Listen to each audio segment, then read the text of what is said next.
All right, let's dive straight into this explainer. Today, we're unpacking an absolute masterclass in suspense. We're looking at a fascinating piece of source material titled The Unmasking of Ashwood, and we're going to see exactly how beautifully this text builds a chilling, unforgettable narrative out of the most ordinary, everyday setting. Honestly, it's a brilliant study in how to completely disrupt the status quo and create pure terror without a single drop of violence. It relies entirely on the sheer, crushing weight of hidden truths. So let's get right to it. Nothing ever happened in Ashwood until one cold October evening. I mean, just listen to how ominous that is. This line hooks you immediately, right? We're transitioning straight from the completely mundane to the totally terrifying, all pivoting on that one cold October evening. It basically tells us from the jump that whatever we think we know about safety here is about to be completely upended. Section 1. The quiet town of Ashwood and a false sense of security. So, picture this. The population of Ashwood barely crossed 3,000. We're talking about an incredibly small, intimate town where anonymity just doesn't exist. Before the town's peace can be torn down, the author establishes this baseline status quo where everything is calm, predictable, and undeniably safe. It's the kind of environment where everybody literally knows everybody else. And as we'll see, when everyone knows each other, it creates this very fragile illusion that there are no secrets. The source text actually walks us through these incredibly mundane traits just to really hammer home the town's absolute innocence. Neighbors routinely left their front doors unlocked. Kids were perfectly safe riding their bicycles right up until sunset. And the local gossip? Well, the biggest story in town was usually just someone's dog getting loose. It's a town so idyllic and comfortable that the residents are completely unprepared for what's about to hit them. Moving on to Section 2, the 647 arrival. The stranger steps off. Okay, so the peace of Ashwood is about to be completely shattered, but not with an explosion or a blaring siren, but just the hiss of a bus's air brakes on a quiet, rainy night. Let's trace this escalating timeline. At exactly 6:47 p.m., a lone bus stops at the nearly abandoned station. Just minutes later, a stranger is walking through the flickering streetlights of the rainy town. And here is where the pacing accelerates drastically. By midnight, literally everyone in town knows who he is. Now, they don't know his name, and they certainly don't know where he came from, but his presence absolutely grips the town in a matter of hours. So, what did he look like? Well, when this lone passenger stepped out, he was wearing a long black coat. He carried no suitcase, no backpack, and notably, no phone. He looked to be in his early 40s, and his face was calm, almost entirely emotionless. It's this deliberate lack of detail that makes him a total blank slate.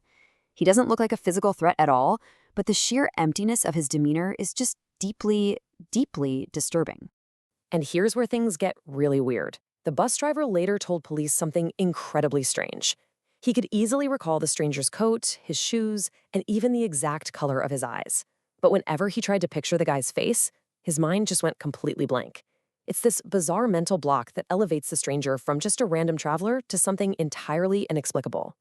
Which brings us to Section 3, the first encounter, Sarah Collins and the diner.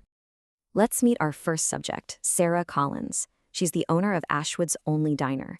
But the critical piece of context here, the real emotional anchor of this whole encounter, is that her daughter, Emily, vanished without a trace 12 years earlier.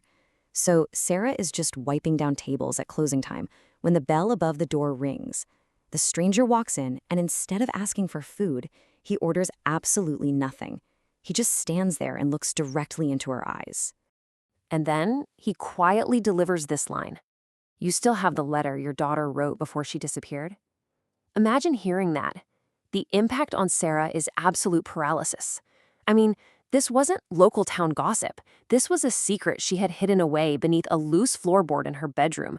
Not even the police investigating the disappearance had ever seen it. And yet this man, who literally stepped off a bus just minutes ago, knows exactly what it is and exactly where it is. With her hands shaking, Sarah manages to ask, "Who are you?" And the stranger just smiles and says, "I only know what people try hardest to forget." Just wow. He doesn't give a name. He defines himself solely by the guilt, the shame, and the trauma that the people of Ashwood have buried away. And before Sarah can even process any of this, he simply turns and walks out, leaving the diner in total silence. Sarah frantically tries to process what just happened.